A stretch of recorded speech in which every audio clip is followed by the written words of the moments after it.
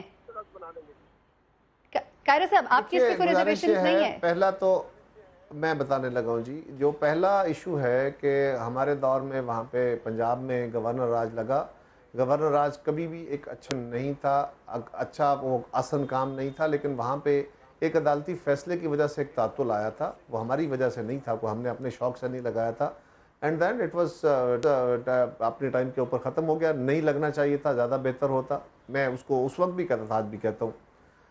جہاں تک تعلق اس ریزرویشن کا ہے، مجھے تو توقع تھی کہ وزیر اعظم صاحب وہاں تشریف لے گئے ہیں، تو قائم علی شاہ صاحب بالکل ہمارا وزیر اعظم کا پروٹوکول ہے، ہمیں ان کو ریسیو کرنا چاہیے، اور ہمیں توقع تھی کہ جو وفاقی حکومت یا وزارت داخلہ کی طرف سے صوبائی معاملات میں خود مختاری میں مداخلت کی گئی ہے، وہاں پہ اس کو اٹیک کیا گیا ہے، ان کے اختیار کو، اور اس کو کرٹیل کرنے کی کوشش کی گئی ہے۔ سندھ گورنمنٹ نے، اپنے فیڈرل گورنمنٹ نے اپنا اختیار جو اس کو حاصل نہیں ہے کہ خود اپنے تئیں اختیار ایکسٹینڈ کر کے اپنی فورس کو وہاں بھیج دے، یہ اس کا کوئی ازالہ کریں گے۔ اگر انہوں نے میٹنگ نہیں کی، میرے علم میں تفصیل نہیں ہے، میں صرف اتنا ہی کہوں گا، پھر یہ بدقسمتی کی بات ہے، لیکن اس کے اوپر سندھ گورنمنٹ کا موقف آنے دیجئے۔ مجھے ڈیٹیل کا پتہ نہیں ہے، میری سی ایم سندھ سے بات نہیں ہوئی، میں یقیناً اس پروگرام کے بعد ان سے پوچھوں گا کہ آج کیا رہا، اور اس کے بعد ہم میڈیا کے ساتھ شیئر کریں گے۔ سندھ گورنمنٹ کا اس کے اوپر آفیشیل ورژن آنے دیجئے، یا وزیر اعظم صاحب کا، اور اگر انہوں نے، میں نے وہ سپیچ بھی نہیں سنی وزیر اعظم صاحب کی، اور اگر انہوں نے اپنی سپیچ کے اندر سی ایم سندھ کو اپریشیٹ نہیں کیا، تو میں سمجھتا ہوں کہ پھر وزیر اعظم صاحب نے اچھا نہیں کیا، کیونکہ وہ اپنی ہر بات میں، ہر سپیچ میں، ہر میٹنگ میں قائم علی شاہ صاحب کو بہت اپریشیٹ کرتے تھے۔ یہ اپریسیشن کوئی ہمیں تمغے تو نہیں لگا دیتی، لیکن اس کی ریکگنیشن ضرور ہوتی ہے، اور اگر آپ اپنے کپتان کو پھر زبانی کپتان کہنا ہے، اور اس کو صرف برے کام، برائی کا نام آئے، جہاں تلخی آئے، اس کے لیے آپ اسے کہہ کے آگے رکھ لیں کہ سلیش بیک اس پہ آ جائے، اور جو اصل کام ہے، سارا اختیار جو ہے وہ آپ اپنے پاس یا اپنے وزارت کے پاس رکھیں، تو یہ کسی صوبہ کے لیے بھی، آج پنجاب کے لیے قابل قبول نہیں ہے۔ اور بالکل یہ بات یاد رکھیے، اگر کبھی یہ وقت آ گیا، ہم یہ نہیں کہہ رہے کہ ایسا ہو، لیکن اگر اینٹی کرپشن کا اور کرپشن کی اور خاص طور پہ ٹیرر فائنینسنگ کا، اس کے ڈانڈے تو پنجاب میں بھی بہت سارے ہیں، اگر کبھی رینجرز نے آ کے نقاب پوشی کی حالت میں ایل ڈی اے کی یا باقی لوگوں کی فائلیں آ کے پنجاب سے پکڑی اور اٹھا کے لے گئے، تو پھر میں دیکھوں گا کہ مسلم لیگ اس پہ کیا رسپونڈ کرتی ہے۔ یہ کوئی آسان بات نہیں جو ہم کہہ رہے ہیں، ہمیں بھی اس کا افسوس ہے۔ چلے ٹھیک ہے، قمر زمان قاہرہ صاحب، آپ کے موقف بھی سامنے آ گیا، سندھ کی ریزرویشنز ہیں، پاکستان پیپلز پارٹی کی اس پر ضرور ریزرویشن ہے کہ کیوں نہیں کپتان کا نام لیا گیا۔ یہ نیشنل ایکشن پلان جو ہے یہ نون لیگ کا پلان ہے، یہ میڈیا کی ریزرویشنز نہیں ہے، یہ پاکستان پیپلز پارٹی کی، یہ سندھ حکومت کی ریزرویشنز ہیں۔ قمر زمان قاہرہ صاحب، آپ کا بہت شکریہ، دانیال عزیز صاحب بہت شکریہ، اس اہم موضوع پہ، اس اہم ایشو پر آپ یہاں پر آئے، اور بہت سے سوالات جو بہت سے لوگوں کے ذہنوں میں ان کا آپ نے جواب دیا۔ ناظرین، army chief general Raheel Sharif نے افغانستان کا دورہ کیا، اور اس کے دوران انہوں نے افغان قیادت سے انتہائی اہم ملاقاتیں کی ہیں، اور ان ملاقاتوں میں طالبان سے امن مذاکراتی عمل آگے بڑھانے کے لیے جنوری کا ٹائم دیا گیا ہے۔ پاکستان، افغانستان، چین اور امریکہ، یہ ہے 4 فریقی وہ ممالک جو اس اجلاس پر متفق ہوں گے۔ یہاں پر یہ اتفاق ہوا ہے کہ یہ اجلاس پہ بیٹھیں گے۔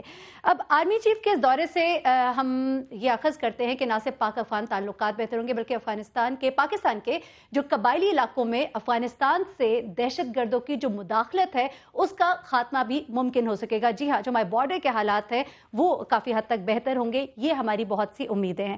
اس اہم موضوع پر ہمارے ساتھ بات کرنے کے لیے موجود ہے ماریہ سلطان، اینالسٹ ہمارے ساتھ ہی ساتھ جنرل ریٹائرڈ غلام مصطفیٰ صاحب بھی ہمارے ساتھ موجود ہوں گے۔ بہت ہی اہم موضوع ہے۔ ماریہ سلطان صاحب، آپ کا بہت شکریہ، یہاں پر آپ ہمارے ساتھ موجود ہیں۔ وی آر شیور کہ بہت ہی ہماری جو سوچ ہے وہ بہت پازیٹیو سمت میں جائے گی، اور ہمیں بہت سی اچھی معلومات آپ سے مل سکیں گی۔ سب ٹھیک چل رہا ہوتا ہے، دکھائی ایسے دیتا ہے، لیکن ایک دم سے کچھ ایسا ہو جاتا ہے کہ ہم دوبارہ سے بیک فٹ پہ چلے جاتے ہیں، اور دوبارہ پہلے والے تعلقات ہو جاتے ہیں۔ تو یہ جو ابھی اس وقت سچویشن ہے، جیسا جنرل راحیل شریف صاحب گئے وہاں پر، اور یہ جو اس وقت سچویشن سامنے کریٹ ہو رہی ہے، یہ کس طرح سے ان تمام ملاقاتوں سے، ان تمام معاملات سے ڈفرینٹ ہوگی کہ واقعتاً کچھ پازیٹیو سامنے آئے گا؟ دیکھیں میرے خیال سے سب سے اہم بات اس تناسب میں یہ ہے کہ اس وقت جو حالات ہیں وہ بہت نازک ہیں افغانستان کے اندر. یہ بہت ضروری ہے کہ افغان حکومت نہ صرف جو ہے اپنی سربراہی میں اس مذاکراتی عمل میں پیش رفت کرے بلکہ اس کی بنیاد کے اوپر زمینی جو حقائق ہیں ان میں بھی تبدیلی ہے. کیونکہ جب تک افغان حکومت جو ہے اس کے اندر اپنی سربراہی میں یہ مذاکراتی عمل آگے نہیں لے کے جاتی تب تک جو تناسب تھا جو جیسے کہ پہلے تھا کہ یعنی کیا مذاکرات کے ذریعے افغانستان کے اندر امن آئے گا یا جنگی بنیادوں کے اوپر. لیکن جیسے ہی مذاکراتی عمل میں تعطل آیا تو اس کے برعکس آپ نے دیکھا کہ فال آف قندوز ہوا. فال آف قندوز کے علاوہ جگہ کے اوپر افغانستان کے اندر جو ہے دہشت گردی کے واقعات کے اندر اضافہ ہوا. کیونکہ ظاہر سی بات ہے کہ جو وارنگ فیکشنز تھے وہ ان کا اولین مقصد یہی تھا جو وہ سمجھ سکے کہ جی شاید جنگی بنیادوں کے اوپر جیسے جیسے پسپائی کھا رہے ہیں نیٹو افواج اور علاوہ جو افغان حکومت کے اندر بھی جو مختلف جو چپکلش چل رہی تھی اس کی بنیاد کے اوپر جہاں جہاں ویکنس نظر آئی وہاں آپ کو جنگی مارکا آرائی جو ہے نظر آئی. اگر اس بنیاد کے اوپر افغانستان میں تبدیلی آتی ہے تو یقینی طور کے اوپر آئندہ دہائی جو ہے افغانستان کی وہ خانہ جنگی کی نظر ہو جاتی.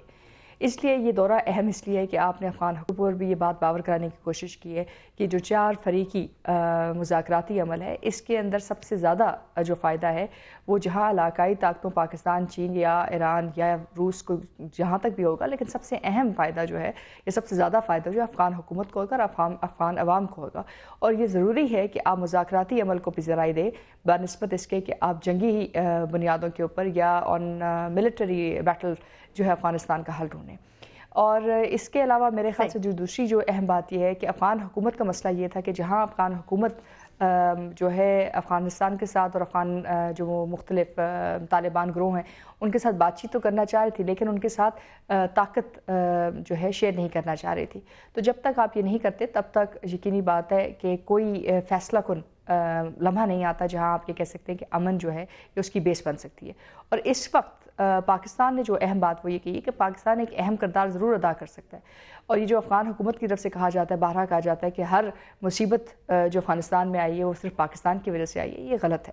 کیونکہ جب تک کہ وہ اپنی جو غلطیاں ہیں ان کی ذمہ داری نہیں اٹھاتے اور جب تک کہ وہ اس بات پر آمادہ نہیں ہوتے کہ جو حل ہے افغانستان میں اور پرامن حل ہے اس کا طریقہ کار مذاکرات کے ذریعے تب تک کچھ چیز بھی پازیٹیو نہیں ہو سکتی. تو میرے خیال سے فال آف قندوز اور اس کے علاوہ جو ڈفرینٹ انسیڈنسز ہوئے ہیں اس سے اور جو سیکیورٹی بریچز ہوئی ہیں افغانستان کے اندر یہ چیز واضح ہوگی ہے کہ بہت ضروری ہے کہ آپ اس وقت اسٹیک ہولڈرز کے ساتھ رہیں جو اس وقت ایک ریلیٹیو اسٹرینتھ کے اندر ہے, چاہے وہ امریکہ ہے, چاہے پاکستان ہے, چاہے چین ہے. لیکن اگر کچھ عرصے تک یہ نہیں ہوئے گا تو ظاہر سی بات ہے پاکستان کے لیے پاکستان کی ترجیح پاکستان ہوگی. آپ اپنے علاقے کو محفوظ کریں گے, آپ افغانستان کے ساتھ صرف اس وقت تک آگے چلیں گے جتنا آپ کے لیے ممکن ہے. آپ اس سے زیادہ نہ ذمہ داری اٹھانا چاہتے ہیں نہ اس کے لیے اس سے زیادہ قربانی. اچھا ماریہ سلطان, ہمارے ساتھ جنرل ریٹائر غلام مصطفیٰ صاحب بھی موجود ہیں, ان سے بھی بات کرتے ہیں. جنرل صاحب, سب سے پہلے تو آپ سے یہ سوال کروں گی میں کیونکہ ابھی ہم نے ایک انالیسس تو لیا ان سے کہ کس طرح سے وہ اس کو دیکھتی ہیں, کیا یہ ایک بریک تھرو ہوگا کہ نہیں, لیکن یہ بھی ضرور جواب دیجیے گا کہ ایسا کیوں ہوتا ہے کہ ہمیشہ جب ہماری ملٹری قیادت جو ہے, ہمارے آرمی چیف جو ہے وہ جاتے ہیں تو کوئی بریک تھرو ہوتا ہے, لیکن جب ہماری کوئی سول قیادت جاتی ہے تو معاملات ہمارے جو ہے وہ صحیح سمت میں جاتے نظر نہیں آتے. اس کی وجہ کیا نظر آتی ہے؟ دیکھیے بہت سی وجوہات تو ظاہر اس میں ہیں کہ چونکہ یہ سیکیورٹی ایشوز ہیں تو اس میں لیڈ رول تو آرمی کا ہے اور انٹیلیجنس سروسز کا ہے ہمارے کا, اس لیے اس میں آرمی چیف لیڈ لیتے ہیں اور ہمیشہ بہتر کام چلتا ہے. دوسرا ایشو یہ ہے کہ شاید ابھی تک بھی ہماری جو سویلین قیادت ہے وہ افغانستان کے مسئلے کو صحیح طریقے سے یا سمجھ نہیں پائی یا اس کو ڈیل کرنے کے لیے ان کی سوچ میں تھوڑا سا شاید ان کا اور آرمی چیف میں فرق ہو سارا. میں یہ سمجھتا ہوں کہ افغانستان کی بدقسمتی یہ ہے کہ اس میں پراکسیز سب کی ہیں, پاکستان کی بھی ہوں گی, انڈیا کی بھی ہیں, ایران کی بھی ہیں, روس کی بھی ہیں اور امریکہ کی بھی ہیں. یہ جب سے یہ کہ اخوان لیڈ اخوان اونڈ سلوشن کی ہم بات کرتے ہیں تو یہ مسئلہ یہاں پہ پیدا ہوتا ہے کیونکہ جن لوگوں کا میں نام لیا, جن ملکوں کا, ان کا بہت بڑے انٹرسٹ ہے یہاں پہ. افغانستان کی بدقسمتی یہ ہے کہ یہ راہ گزر کے طور پر اور ایک چراگاہ کے طور پر سب کے لیے بہت اٹریکٹیو ہے. اس لیے ایک فریق کو اگر میدان میں مان کے آتا ہے دوسرا فریق پھر اس میں مسائل ہمارے کھڑے کرتا ہے. تو اس میں ہماری میں سمجھتا ہوں کمزوری یہاں پہ یہ رہی ہے کہ ہم نے ہمیشہ افغانستان کو, افغانوں کو بہت زیادہ ترجیح بھی دی ہے اور کسی اسٹیج پہ شاید یہ امپریشن بھی دنیا کو چلا ہے کہ ہم یہ کلیم کرتے ہیں کہ افغانستان کے اوپر طالبان کے ہمارا مکمل کنٹرول ہے. یہ نہیں بات, یہ نہیں. لیکن افغانستان میں امن آنا ہماری ضرورت بھی ہے. دیکھیے افغانستان اور پاکستان جو میری نقطہ نگاہ سے یہ ہے کہ ایک ببلیکل کارڈ سے جڑے ہوئے ہیں یہ دونوں. ایک کے بغیر دوسرے میں امن ممکن نہیں ہے. بالکل. اور ایک سیفرون بریگیڈ نے بدقسمتی سے یہ تاثر پھیلایا ہوا ہے کہ پاکستان ہمیشہ افغانستان کو اپنا بیک یارڈ سمجھتا ہے. یہ بالکل تاثر غلط ہے. تاریخی طور پر یہ انتہائی غلط سوچ ہے ہماری. جو بھی اس کو ڈیولپ کر رہا ہے وہ غلط کرتے ہیں. ہمیشہ پاکستان نے افغانستان کے بیک یارڈ کے طور پہ کام کیا ہے اور افغانستان کو سپورٹ کیا ہے.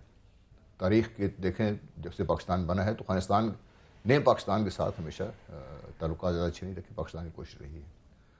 تو یہ تو ہے کہ جغرافیائی طور پر, معاشرتی طور پر, معاشی طور پر ہم ایک دوسرے سے لنکڈ ہیں. ہمارے پاس گزارا نہیں ایک دوسرے کے بغیر. اس لیے افغانستان کا امن پاکستان سے جڑا ہوا ہے اور پاکستان کا امن افغانستان سے جڑا ہوا ہے. جسے میں نے پہلے عرض کی تھی کہ چونکہ اس میں بہت سے ایسے پراکسیز کے لوگ ہیں وہاں پہ, ہر ایک کا اپنا انٹرسٹ ہے وہاں پہ. ہر آدمی یہ چاہتا ہے افغانستان امن تو ہو لیکن اس کی اپنی مرضی کے مطابق. ہندوستان امن اپنی شرائط پہ چاہتا ہے. صحیح. اچھا جنرل صاحب ضرور اس پہ اپنا تجزیہ دے دیجیے گا کیونکہ پروگرام اپنے اختتام کی جانب ہے کہ یہ جو بریک تھرو ہوا ہے اس کو آپ کس طرح سے دیکھتے ہیں؟ جو یہ کہا جا رہا ہے کہ یہ افغانستان حکومت اور طالبان کے درمیان مفاہمت کے لیے ایک راستہ ہموار کرنے کے لیے بھی ہے خاص طور پہ, کیا یہ درست ہے؟ جی بہت درست ہے. اس میں دیکھیے بڑی امپورٹنٹ چیز یہ ہے کہ چیف اس دفعہ افغان پریزیڈنٹ کے علاوہ عبداللہ سے بھی ملے ہیں. صحیح. ان کے انٹیلیجنس ان سے بھی ملے. تو یہ ایک بہت بڑی ڈیولپمنٹ اس لحاظ سے ہے کہ وہ جو کیمپ جو پاکستان کی مخالفت میں تھا وہ بھی میرا خیال ہے پاکستان کے ساتھ مل کے بات کرنے پہ تیار ہے. اور جو لوگ پاکستان کو ہمیشہ طعنہ دیتے ہیں کہ پاکستان پراکسیز پال رہا ہے, اب پاکستان کو ہی استعمال کر کے ان سے امن کی یہ ان کے لیے ایک بہت بڑا جواب ہے. بلا شک. ماریہ آپ بھی ضرور اس پہ اپنا تجزیہ دیجیے گا کہ آپ بھی اس کو اس طرح سے دیکھتی ہیں؟ دیکھیں یہ اہم ضرور ہے لیکن ابھی سب سے بڑا مسئلہ یہی ہے کہ جب تک افغان حکومت کے اوپر یہ بات واضح نہیں ہوتی کہ ان کو کلیدی کردار ادا کرنا پڑے گا, آپ کو کوئی بریک تھرو سسٹینیبل نہیں ہوگا افغانستان کے اندر. اور افغان حکومت کا مسئلہ یہ ہے کہ اگر وہ شرکت کرتے ہیں یا شراکت کے لیے تیار ہوتے ہیں طالبان کے ساتھ تو ان کا مسئلہ پیدا ہوتا ہے لیجیٹیمیسی کا کہ ان کی لیجیٹیمیسی کہاں سے آ رہی ہے, جو سمجھتے ہیں کہ افغان الیکشنز کی طرف سے آ رہی ہے یا جو بین الاقوامی لیجیٹیمیسی وہ اپنے ساتھ افورڈ کرتے ہیں. تو یہ اس تناسب کے اندر ان کو اپنی سروائیول کی جنگ ہے جس میں ان کو ڈر ہے کہ جو پاپولیشن کی بیسس کے اوپر, اثر و رسوخ کی بیسس کے اوپر اور اس وقت جو جنگی قبضہ ہے اس کی بیسس کے اوپر شاید ان کو اپنے جو جتنا وہ کمفرٹیبل سمجھتے ہیں جتنے اختیارات ان کو دینے پڑیں گے طالبان کو یا جو یہ فیکشنز ہیں وہ شاید بہت زیادہ ہوں. اور یہی وجہ ہے کہ وہ اس کو اون نہیں کریں. اور اس کا نقصان یہ ہو رہا ہے کہ اگر آپ یہ نہیں کرتے ہیں تو جو سیکیورٹی فورسز ہیں افغانستان کی, جو افغان نیشنل آرمی ہے, جو افغان نیشنل سیکیورٹی فورسز ہیں, ان کے اوپر اس کا امپیکٹ بہت جو ہے نیگیٹو پڑ سکتا ہے. تو یہی وجہ ہے کہ یہ تمام چیزیں جو ہے نہ صرف دیکھنی پڑیں گی اور اس بات کے اوپر منحصر ہے کہ جو جنوری کی ٹاکس ہیں وہ کتنی حد تک جو ہے ایک اہم کردار ادا کرتی ہیں اور کتنی حد تک اس کو آپ سسٹین کرتے ہیں. اگر آپ سسٹین نہیں کرتے تو کوئی تبدیلی نہیں آ سکتی. چلیے ماری آپ کا بہت شکریہ. صاحب آپ کا بہت شکریہ اس موضوع میں گفتگو کرنے کے لیے, ہمارے ساتھ یہاں شامل ہونے کے لیے. ناظرین انشاءاللہ کل آپ سے دوبارہ ملاقات ہوگی. اپنی دعاؤں میں ہمیں یاد رکھیے گا. اپنا بہت خیال رکھیے گا. اللہ حافظ.